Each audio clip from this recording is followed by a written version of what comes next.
ఓం నమ శివాయ. ఈరోజు కార్తీక మాసం 27వ రోజు సందర్భంగా కార్తీక పురాణంలోని 27వ అధ్యాయం.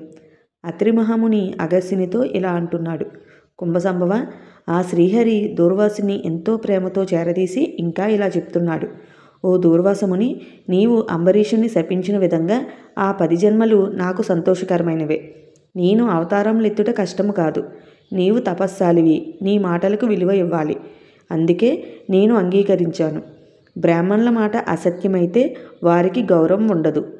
ఇటు భక్తులను కాపాడుట, అటు బ్రాహ్మణుల మాట తప్పకుండా ఉండుట నా కర్తవ్యము.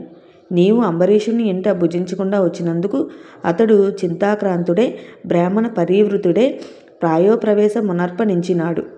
ఆ కారణము వలన విష్ణుచక్రము నిన్ను బాధింపవచ్చింది. ప్రజారక్షణమే రాజధర్మము కాని ప్రజాపీడనము కాదు. ఒక బ్రాహ్మణుడు దుష్టుడైనా వానిని జ్ఞానులకు బ్రాహ్మణులే శిక్షించాలి. ఒక విప్రుడు పాపి అయినా మరొక విప్రుడే దండించాలి. ధనుర్బాణములు ధరించి ముష్కరుడై యుద్ధముకు వచ్చిన బ్రాహ్మణుణ్ణి తప్ప మరెవర్ని ఎప్పుడూ దండించకూడదు. బ్రాహ్మణ యువకుని దండించట కంటే పాతకము మరొకటి లేదు.